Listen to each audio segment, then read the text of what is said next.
While everyone around the world felt the loneliness and isolation of the pandemic, families with immunocompromised kids continue to feel that way every single day.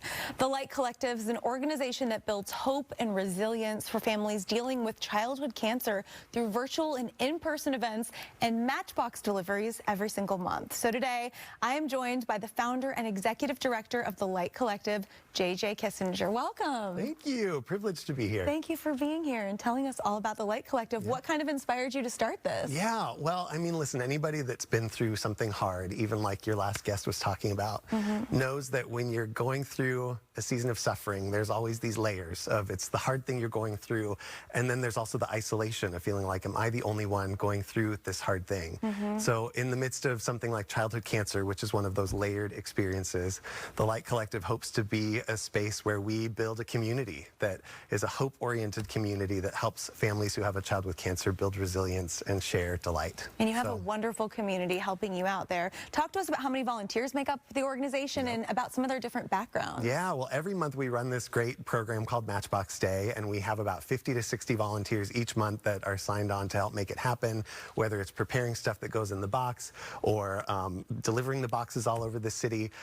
They're from all different backgrounds, high schoolers all the way to families who have been through childhood cancer themselves and are looking for ways to give back, retirees, a little bit of everything. Yeah, definitely. And so, as you said, you know, the Light Collective really began during the pandemic when people could not meet in person. I remember those days. That's right, yes. Tell us about, first of all, the virtual events that you've hosted. Yeah, well, so Matchbox Day is kind of our main program. It's a virtual family fun day that happens every single month. So there's three parts of it. One is that we put these boxes together full of games and activities and snacks and crafts.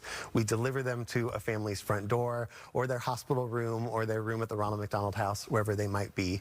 It's more than just kind of toys and games. It's really curated stuff that our team creates and puts together with the hopes that it prompts families to turn toward one another, to make memories and connect and just remember who they are as a family. So that's one part. The second part is there's 3 opportunities to connect on Zoom. We have craft time, games, and a really special parent and caregiver connection time where all the grown-ups can share support, share their stories, and remember that they're not alone. And the third part is that we buy families dinner. So we send them a voucher for local meal delivery, and everyone knows the tyranny of what's for dinner can be really hard and horrible, so it's nice to alleviate that for families at least once a month. Definitely. And then you've kind of gone and you hosted your first in-person event recently. Tell us about that. That's right. Well, we surveyed families a few months ago about their experience with Matchbox Day, and a lot of them said, hey, listen, we'd be really excited to gather in person.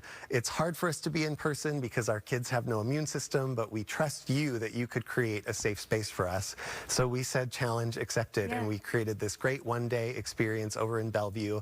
Aldersgate Community Church let us use their beautiful outdoor space. We had a carnival, a picnic lunch, all sorts of really fun interactive games. We had 17 families from all over the region. Even families came up from Portland to be part of this. And to see families gathering together, meeting one another after getting to know each other on Zoom, there's just nothing like it. You know, that movement from isolation to support is really one of our biggest goals. What did that feel like for you to see that? Unbelievably gratifying. I mean, the way that these families showed up, it was almost like a family reunion.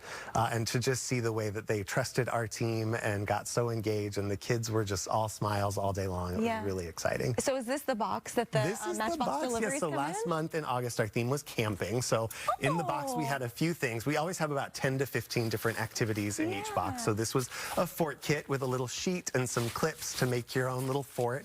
There was also, you can't have a camping theme without a little s'mores kit. You know what I'm saying? We gave them a little flashlight and a how-to to make shadow puppets on the wall of your tent, a little basket of huckleberries. They're actually just little purple pom-poms. So you hide these all over your room and see who can find the most. So a bunch of fun things like that that just are, we talk about delightful distraction a lot. That's the name of the game. Delightful distraction. I like that. Talk more about the difference that this makes for the families that get these awesome boxes. It's massive. I think just the chance, there was a time when a parent said, wow, we got on Zoom and my son, who had a bald head and a feeding tube, saw other kids that looked like him. And that was the first time he realized that he wasn't the only kid going through something like this. There's other times where families are separated. It might be that one parent is here in Seattle with their kid living at the Ronald McDonald House for these long treatments, and the rest of the family is back home in Alaska or Idaho or Montana. So for those families, we'll often send 2 boxes so that families in both places can be doing the same kinds of things. They're making the same snacks and playing the same games and seeing each other on Zoom. So we're creating that togetherness even when families aren't able to be together because of treatments that are weeks or months long. Yeah, definitely. So if somebody's watching and they're thinking, like, I would love to get one of these boxes, how can they kind of sign up for future Matchbox Days? Yes, our website, lightcollectivepnw.org, is a great place to go, and we're always happy to take new families.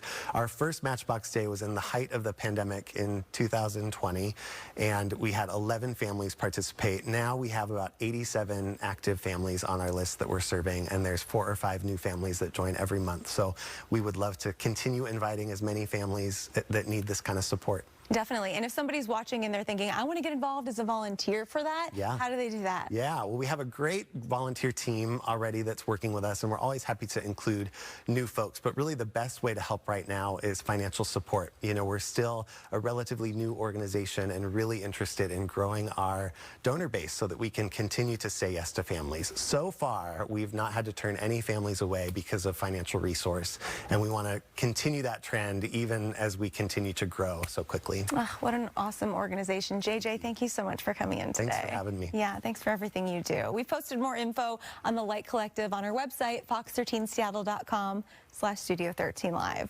And hey, coming up next, we're going to be making some signature pizza and mocktails with the Jackson Street Pizza Lounge. Plus, we're going to